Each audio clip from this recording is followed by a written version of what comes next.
اعوذ باللہ من الشیطان الرجیم بسم اللہ الرحمن الرحیم رب اشرح لی صدری ویسر لی امری واحلل عقدۃ من لسانی یفقہوا قولی۔ ویورز کیسے ہیں آپ لوگ؟ خیریت سے ہیں؟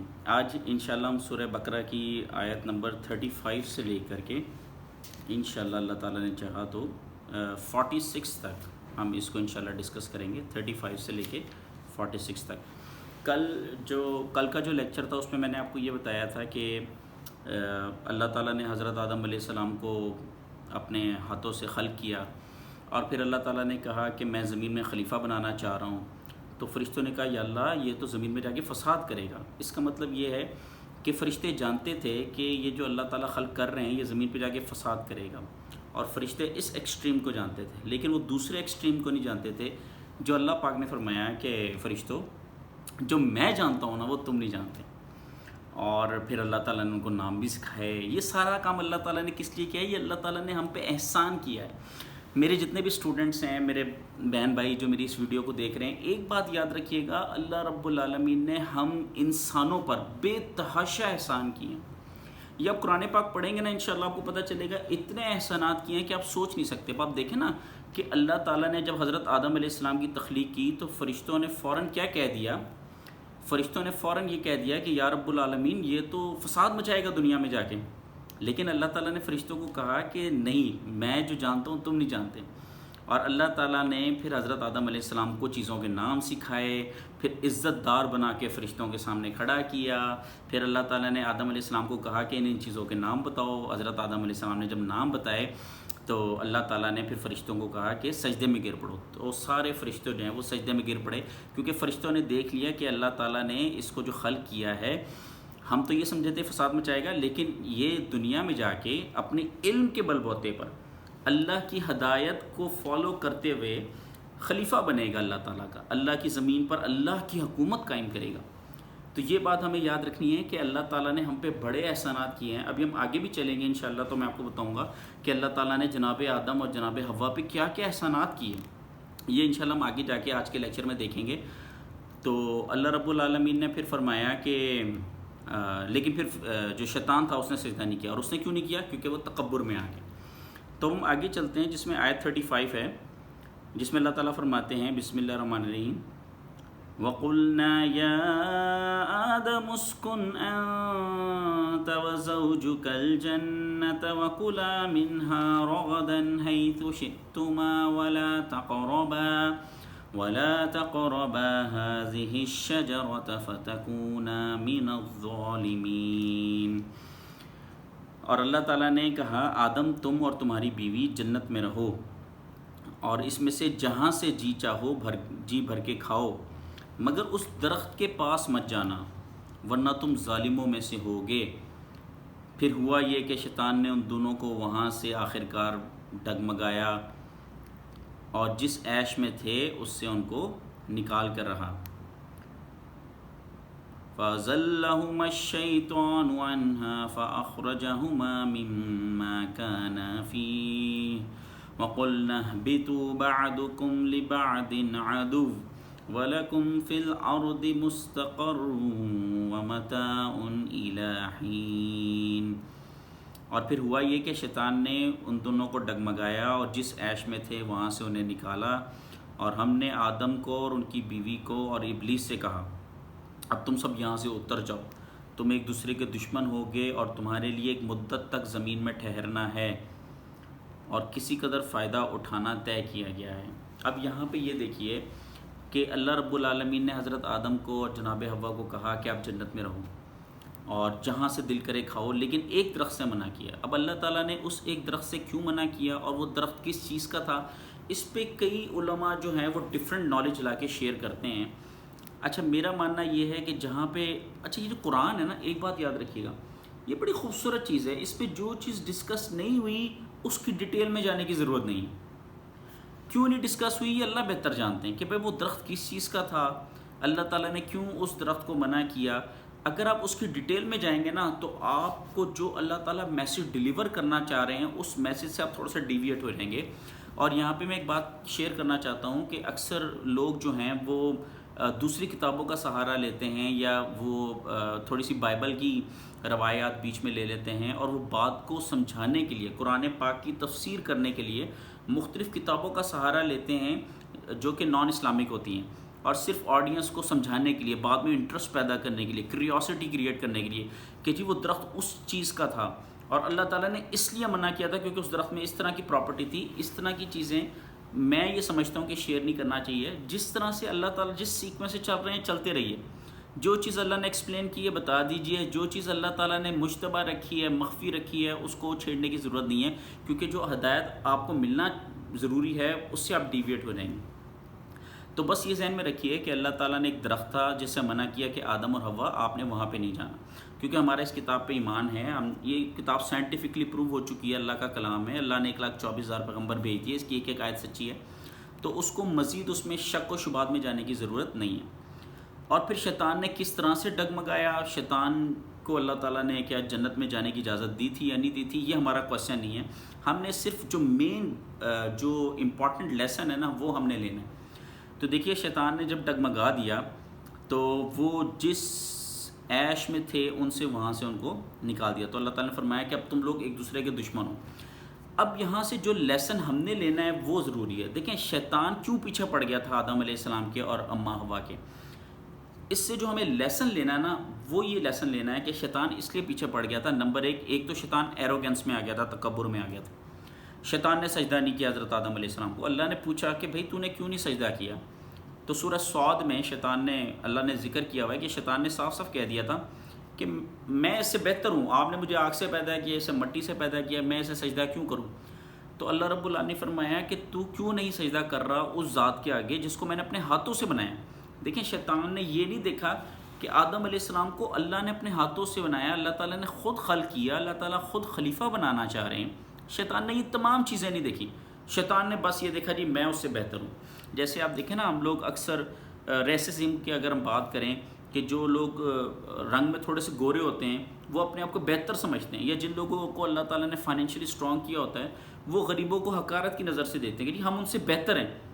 نہیں بھائی، آپ شیطان کے رستے پہ نہ چلیں، آپ یہ دیکھیے کہ اگر اس شخص کو اللہ تعالیٰ نے کالا رنگ دیا ہے تو اللہ نے دیا ہے، اس میں کیا حکمت ہے اللہ بہتر جانتے ہیں۔ وہی والی بات کہ جو میں جانتا ہوں وہ تم نہیں جانتے، تو آپ کو خود کو بڑائی نہیں کرنی کہ میں اس سے بہتر ہوں، نہیں، اللہ نے اگر اس کو بنایا ہے تو اللہ نے ڈیفینیٹلی اس کو کوئی اور کوالٹیز دی ہوں گی جو آپ کو نہیں دی ہوں گی۔ میں صرف آپ کو اگزامپل کے ساتھ سمجھانے کی کوشش کرتا ہوں کہ دیکھیں نا جنگل کا بادشاہ شیر ہے، لیکن اس کے باوجود وہ گھات لگا کے شکار کرتا ہے کیونکہ اس کے پاس بھاگنے کی سپیڈ نہیں ہے جو اللہ تعالیٰ نے چیتا کو دی ہوئی۔ تو جو کوالٹیز اللہ تعالیٰ نے آپ کو نہیں دی ہوئی وہ کسی اور کو دی ہیں، اور جو کسی اور کو نہیں دی ہوئی وہ آپ کو دی ہیں۔ اللہ نے آپ کو فائنینشلی اسٹرانگ کیا ہے، ہو سکتا ہے اگلے کی اولاد آپ سے زیادہ ہو، تو آپ نے یہ دیکھنا ہے کہ ڈیفینیٹلی اللہ تعالیٰ نے کائنات کا جو بھی نظام بنایا ہے وہ اللہ تعالیٰ نے کسی نہ کسی حکمت کے تحت بنایا، اور آپ نے یہ ذہن میں رکھنا ہے کہ جو اللہ جانتے ہیں وہ ہم نہیں جانتے۔ تو اللہ تعالیٰ کی جس طرح سے خلقت کا جو بھی اسٹرکچر ہے اس پہ عاجزی کے ساتھ رہیے، آپ تکبر نہیں کرنا، کیونکہ جب آپ تکبر کریں گے آپ کے اندر شیطان والی کوالٹیز آ جائیں گی تو پھر آپ اپنی زندگی بھی برباد کریں گے، دوسروں کی بھی برباد کریں گے۔ جیسے اس میں اللہ تعالیٰ نے فرمایا کہ جب شیطان نے تکبر کیا وہ کافروں میں سے ہو گیا، تو اب اس کے اندر کی آگ اور بھڑکے گی، کیونکہ جو انسان تکبر کرتا ہے نا، جس کے اندر ایروگنس ہوتا ہے، وہ اندر سے اس کی آگ بڑھتی جاتی ہے، وہ پھر وہ شیطانی صفات آ جاتی ہیں اس کے اندر، اس کا باطن کبھی بھی مطمئن نہیں ہو سکتا، وہ کبھی بھی ایک اچھی لائف، بیلنس لائف، مسکرانے والی لائف نہیں جی سکتا۔ تو شیطان پیچھے پڑ گیا آدم علیہ السلام کے کہ بھائی میں اس کی وجہ سے ذلیل و خوار ہوں تو میں نے اس کو بھی ڈگمگانا ہے، اور وہ پوری کوشش کرتا رہا، اور یہاں تک کہ ایک وقت آیا اللہ کے حکم سے، اب اللہ بہتر جانتے ہیں کہ اس میں کیا مسئلہ ہے۔ خیر حضرت آدم علیہ السلام نے وہ پھل کھایا تو اللہ تعالیٰ نے فرمایا اب تم دونوں ایک دوسرے کے دشمن ہو اور زمین میں اتر جاؤ۔ اب آگے دیکھیے اللہ تعالیٰ کیا فرما رہے ہیں، فَتَلَقَّى آدَمُ مِن رَّبِّهِ كَلِمَاتٍ فَتَابَ عَلَيْهِ إِنَّهُ هُوَ التَّوَّابُ الرَّحِيمُ۔ پھر آدم نے اپنے پروردگار سے توبہ کے کچھ الفاظ سیکھ لیے، چنانچہ اللہ رب العالمین نے ان کی توبہ قبول کی، بے شک وہ بہت معاف کرنے والا مہربان ہے۔ یہ دیکھیں جی آیت ہے یہ 37، اب اللہ تعالیٰ نے ایک اور احسان کیا آدم علیہ السلام. کیا احسان کیا؟ کہ اللہ تعالیٰ نے خود آدم علیہ السلام کو توبہ کے کچھ الفاظ سکھائے، خود کچھ دعا سکھائی کہ آدم یہ الفاظ سیکھ لو اور ان الفاظ سے مجھ سے معافی مانگو. تو آدم علیہ السلام نے ان الفاظ کو سیکھ لیے اور پھر ان الفاظ سے اللہ تعالیٰ کو پکارا، تو اللہ رب العالمین نے ان کی توبہ قبول کر لی. بے شک اللہ تعالیٰ بہت معاف کرنے والا اور مہربان ہے. یہاں پہ میں ایک چھوٹی سی بات آپ سے شیئر کرنا چاہتا ہوں. اچھا دیکھیں، دعا کے کچھ آداب ہیں، دعا کے کچھ الفاظ ہیں. اکثر لوگ کہتے ہیں جی دعا آپ اللہ سے مانگیں، گڑ گڑا کے مانگیں، لمبی لمبی دعائیں کریں، جو آپ کے دل میں آتا ہے مانگیں، اردو میں مانگیں، انگلش میں مانگیں، اللہ تعالیٰ قبول کرنے والا ہے. اچھا میرا پوائنٹ آف ویو تھوڑا سا ڈیفرنٹ ہے. میرا پوائنٹ آف ویو یہ ہے کہ قرآن پاک میں اللہ تعالیٰ نے بہت سی دعائیں مینشن کی ہوئی ہیں، بہت سی دعائیں مینشن کی ہیں. آپ پڑھیں گے بڑی خوبصورت دعائیں ہیں، جیسے موسیٰ علیہ السلام کی دعا ہے ربی انی ظلمت نفسی ربی انی لما انزلت الی من خیر فقیر رب اشرح لی صدری ویسر لی امری واحلل عقدۃ من لسانی یفقہوا قولی. اللہ تعالیٰ نے سورہ بنی اسرائیل میں رسول اللہ کو کچھ دعائیں سکھائیں، ربی زدنی علما، ربی ادخلنی مدخل صدق واخرجنی مخرج صدق واجعلنی من لدنک سلطانا نصیرا، ربنا حب لنا من ازواجنا وذریاتنا قرۃ اعین واجعلنا للمتقین اماما، ربنا آتنا فی الدنیا حسنۃ وفی الآخرۃ حسنۃ وقنا عذاب النار، رب انی مسنی الضر وانت ارحم الراحمین، لا الہ الا انت سبحانک انی کنت من الظالمین. بڑی خوبصورت دعائیں. اچھا میرا پوائنٹ آف ویو یہ ہے، کیونکہ جو قرآن سے میں نے انڈرسٹینڈنگ لی ہے وہ یہ لی ہے کہ آپ جب اللہ رب العالمین کی بارگاہ میں دعا کریں گے نا تو وہ مختصر ہونی چاہیے اور بڑی ہی باادب ہونی چاہیے. جیسے سورہ مریم کے سٹارٹ میں اللہ تعالیٰ نے پراپر طریقہ بتایا کہ حضرت زکریا نے اللہ کو کیسے پکارا، بڑی خوف اور امید کے ساتھ، اور پہلے کہا یا رب العالمین میں آپ سے دعا کرتا ہوں، اور جب بھی میں نے آپ سے دعا کی ہے آپ نے میری ہر دعا قبول کی ہے.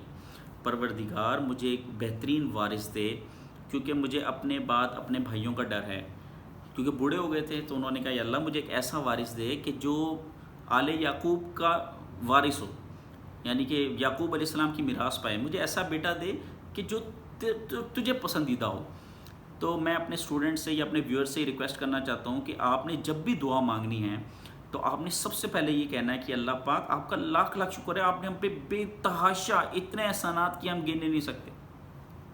ہم پہ، ہمارے آباء و اجداد پہ، ہمارے آنے والے نسلوں پہ آپ نے بے تحاشا احسان کر دیا. پروردگار ہم نے جب بھی آپ کے آگے ہاتھ اٹھائے آپ نے ہماری ہم دعا قبول کر لی.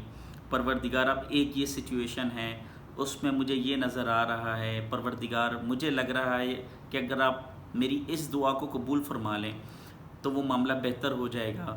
اور پھر اللہ تعالیٰ کو یہ بھی آپ کہیں اللہ میں دعا اس لیے مانگ رہا ہوں کہ میں آپ کی بارگاہ میں سرخرو ہو سکوں. جیسے آپ اللہ سے اگر دولت کی دعا کر رہے ہیں تو اب یا اللہ مجھے دولت عطا فرما، بے شک تو ہر دعا کو سننے والا ہے. اور یا اللہ مجھے اگر آپ دولت دیں گے تو انشاءاللہ اس سے میں آپ کی دین کی خدمت کروں گا، آپ کے قرآن کو پروموٹ کروں گا، پیسہ جو ہے وہ آپ کے راستے میں لگاؤں گا. یا اگر آپ اللہ سے اقتدار مانگ رہے ہیں تو آپ کہیں پروردگار مجھے اقتدار دے، میں تیرا دین قائم کروں گا، تیری حکومت قائم کروں گا. تو آپ اس طرح سے دعا مانگیں، انشاءاللہ اللہ تعالیٰ قبول فرمائیں گے. تو آپ انہی الفاظ میں دعا کریں جو اللہ تعالیٰ نے آپ کو سکھائے، مختصر سی، بڑی باادب، ہلکی آواز میں کہ وہ پروردگار سن رہا ہے، اور دعا کا یہی طریقہ ہونا چاہیے. بے شک وہ بہت بخشنے والا مہربان ہے. آگے دیکھیے بسم اللہ الرحمن الرحیم. اللہ تعالیٰ فرماتے ہیں ہم نے کہا اب تم سب یہاں سے اتر جاؤ، پھر اگر میری طرف سے کوئی ہدایت تمہیں پہنچے. یہ ہے آیت نمبر 38 اور 39 اور بڑی خوبصورت آیات. قُلْنَا اهْبِطُوا مِنْهَا جَمِيعًا فَإِمَّا يَأْتِيَنَّكُمْ مِنِّي هُدًى فَمَن تَبِعَ هُدَايَ فَلَا خَوْفٌ عَلَيْهِمْ وَلَا هُمْ يَحْزَنُونَ.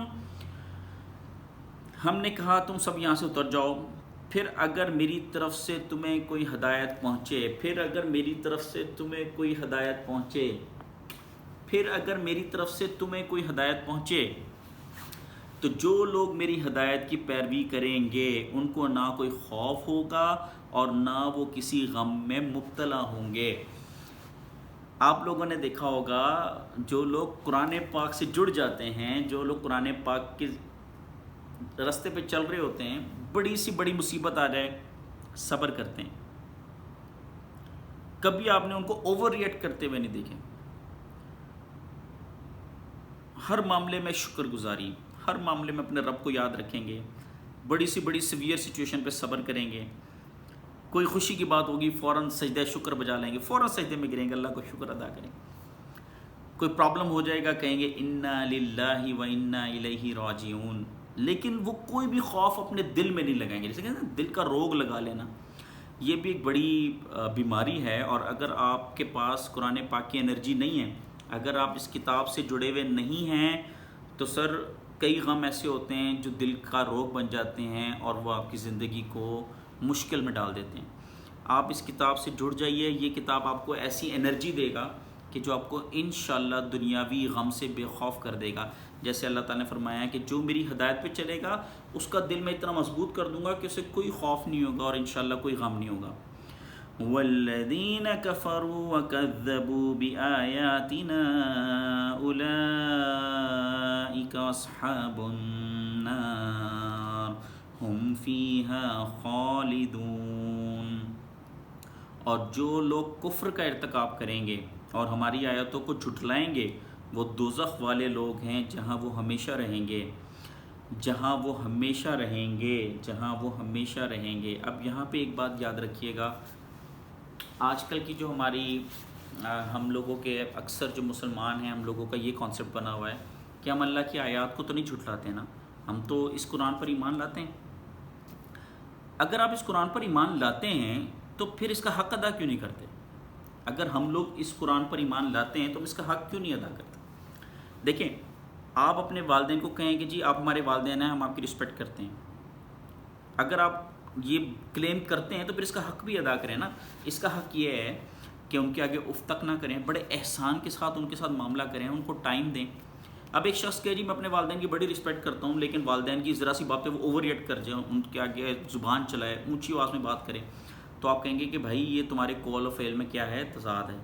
اب اسی طرح ہم لوگ اگر کہیں کہ ہم اس قرآن پر ایمان لاتے ہیں، اس کی ایک ایک آیت پر ایمان لاتے ہیں، لیکن ہم نے کبھی اس کو کھول کے پڑھا ہی نہیں، ہم نے کبھی اس کو ٹائم ہی نہیں دیا، ہماری لائف میں قرآن پاک کا کوئی حصہ ہی نہیں ہے، تو پھر ہمارے قول اور فعل میں تضاد ہے. ہم زبان سے تو کہہ رہے ہیں کہ ہم ایمان لائیں، لیکن ہم دل سے نہیں مانتے، ہم اپنے عمل سے شو نہیں کر رہے. اور اگر آپ ایسا نہیں کریں گے تو چونکہ آپ اللہ کی یاد سے غافل ہو جائیں گے، تو جیسے سورہ زخرف میں اللہ تعالیٰ نے فرمایا کہ جو اللہ کی یاد سے غافل ہوتا ہے، ہم خود شیطان مقرر کرتے ہیں جو اس کے برے اعمال کو اچھے اعمال کر کے دکھاتا ہے. تو جب آپ اس قرآن سے غفلت برتیں گے تو ہم پر شیطان مسلط کر دیا جائے گا، اور شیطان آہستہ آہستہ آہستہ ہمیں کفر میں لے جائے گا. اور پھر اللہ تعالیٰ نے فرمایا کہ اگر تم میری آیات کو جھٹلاؤ گے تو ہمیشہ ہمیشہ کے لیے جہنم میں رہو گے. تو سر سمپل سا اسے ہم کنکلوڈ کرتے ہیں کہ اللہ تعالیٰ نے فرمایا کہ جو میری ہدایت پہ چلے گا اس کو کوئی خوف اور غم نہیں ہوگا، اور جو میری ہدایت پہ نہیں چلے گا اس کا مطلب وہ میری ہدایت کو جھٹلا رہا ہے، تو وہ ہمیشہ ہمیشہ کے لیے جہنم میں رہے گا. اللہ تعالیٰ ہم سب کو اپنی پناہ میں رکھیں. جزاک اللہ.